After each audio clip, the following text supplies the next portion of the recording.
विद्यार्थियों, सुप्रभात। अभी तक मैंने जितने भी वीडियोस आपसे शेयर किए हैं उनके माध्यम से आपकी पढ़ाई सुचारू रूप से चल रही होगी। हम रीतिकालीन काव्य के बारे में ही बात कर रहे हैं। रीतिकालीन काव्य के बारे में विचार करते हुए हम ये देखते हैं कि हिंदी साहित्य के इतिहास को 3 भागों में बांटा गया है: आदिकाल, मध्यकाल और आधुनिक काल। आदिकाल के बाद मध्यकाल आता है। मध्यकाल को 2 भागों में बांटा गया है: पूर्व मध्यकाल और उत्तर मध्यकाल। पूर्व मध्यकाल जिसे हम भक्ति काल भी कहते हैं और उत्तर मध्यकाल जिसे हम रीतिकाल कहते हैं। रीतिकाल में 3 धाराएं हैं विद्यार्थियों: रीतिबद्ध, रीतिसिद्ध, रीतिमुक्त। रीतिबद्ध वह कवि कहलाए जो लक्षण ग्रंथों की रचना कर रहे थे, जैसे भूषण आदि। रीतिसिद्ध कवि वह कहलाए जो लक्षण ग्रंथों को आधार बनाकर काव्य रचना कर रहे थे, जैसे बिहारी। रीतिमुक्त जिन्होंने किसी विशेष रीति या परंपरा को न अपनाकर स्वतंत्र काव्य रचना की, वह रीतिमुक्त कवि कहलाए, जैसे घनानंद, बोधा, आलम इत्यादि। हम पूर्व में केशव दास के बारे में चर्चा कर चुके हैं। अब हम बिहारी के बारे में चर्चा करेंगे। रीतिकाल की रीतिसिद्ध काव्य धारा के कवियों में बिहारी अप्रतिम हैं, क्योंकि बिहारी ने दोहे जैसे छोटे छंद में जिस कौशल से भावों को अभिव्यक्ति दी है, वह उनकी असाधारण काव्य प्रतिभा का परिचायक है। बिहारी अपने समय के अद्भुत प्रतिभा संपन्न रसप्रवण मेधावी कवि हैं। उनकी अकेली कृति बिहारी सत्सई उनकी अक्षय कीर्ति के लिए पर्याप्त है। अब हम उनके जीवन व्रत पर प्रकाश डालेंगे। यद्यपि उनके जन्म को लेकर, बिहारी के जन्म को लेकर विद्वानों में मतैक्य नहीं है, तथापि सामान्य रूप से ये माना जाता है कि बिहारी का जन्म 1652 में हुआ था। उनका देहावसान संवत 1721 में हुआ था। उनके जीवन के बारे में कुछ तथ्य इस प्रकार हैं। बिहारी का जन्म ग्वालियर में हुआ था। वह ब्राह्मण वंश में उत्पन्न हुए थे। बिहारी का बाल्यकाल बुंदेलखंड में व्यतीत हुआ और केशव तथा केशव राय क्रमशः इनके गुरु तथा पिता थे। बाल्यकाल के बाद वे ब्रज प्रदेश में आकर बस गए। मथुरा में उनका ससुराल था। बिहारी के आराध्य कृष्ण हैं। वे दरबारी कवि थे तथा उन्हें जोधपुर तथा जयपुर के राजाओं से वृत्ति मिलती थी। बिहारी की पत्नी भी कुशल कवियत्री थी। बिहारी का बाल्यकाल बुंदेलखंड में बीता था। उनकी भेंट महात्मा नरहरिदास से हुई थी। बिहारी ने काव्य परंपरा का ज्ञान बुंदेलखंड में ही प्राप्त कर लिया था। विवाह के अनंतर कवि बिहारी मथुरा आ गए। यहीं वे ससुराल में स्थायी रूप से रहने लगे। मुगल बादशाह शाहजहां के बुलावे पर वह आगरा गए थे।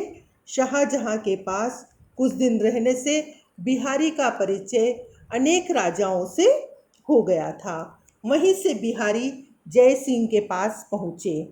जयपुर नरेश महाराणा जय सिंह से मिलने जाने पर बिहारी को पता लगा कि महाराजा तो नवविवाहिता रानी के प्रेम पाश में आबद्ध होकर प्रजा कार्य से विरक्त हो गए हैं। ये दशा देखकर बिहारी ने निम्नलिखित दोहा लिख भेजा। वह दोहा है: नहीं पराग नहीं मधुर मधु, नहीं विकास इहि काल, अली कलिहि सो बंध्यो, आगे कौन हवाल। ये अन्योक्ति है। इस अन्योक्ति के माध्यम से बिहारी ने राजा जय सिंह को अपने कर्तव्य का भान कराया। बिहारी की केवल एक ही कृति है, वह है बिहारी सतसई। सतसई का तात्पर्य 700 दोहों से है। बिहारी की कृति में, बिहारी सतसई में 712 दोहे रचित हैं। बिहारी अत्यंत प्रतिभाशाली कवि थे। दरबारी कवि होने के कारण उन्हें तत्कालीन परिस्थितियों में श्रृंगारपूर्ण रचनाएं लिखनी पड़ती थीं। नीति और भक्ति भी उनके मन मस्तिष्क पर छाई हुई थी। भक्ति भाव संभवतः पत्नी की मृत्यु से जागा होगा। नारी सौंदर्य चित्रण में बिहारी अप्रतिम थे। नारी के अंग अंग की छवि उतारने में बिहारी के समकक्ष दूसरा कवि कोई नहीं है।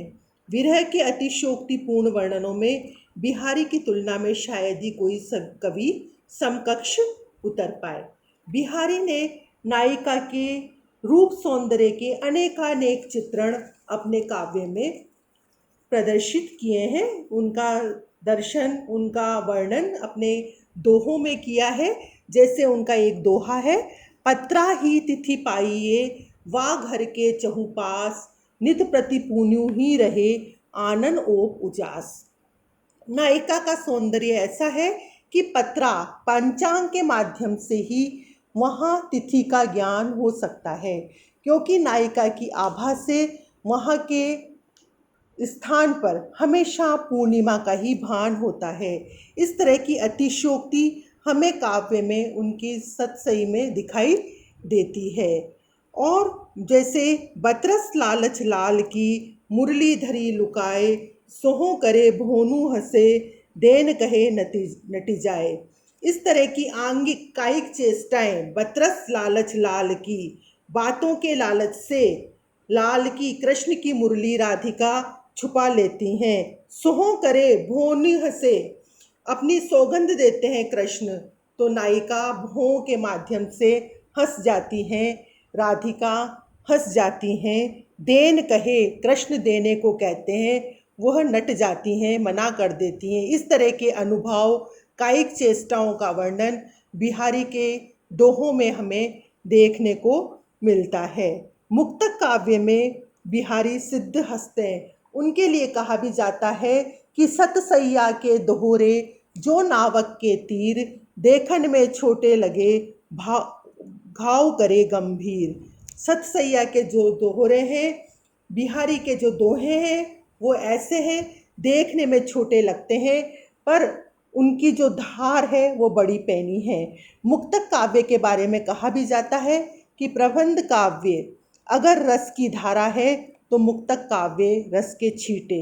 इस परिभाषा में जो आचार्य रामचंद्र शुक्ल ने दी है, बिहारी खरे उतरते हैं। हम इस प्रकार बिहारी सतसई में मुक्तक काव्य के बारे में सभी गुण ढूंढे जा सकते हैं, किंतु उनमें अनेक दोष भी विद्यमान हैं।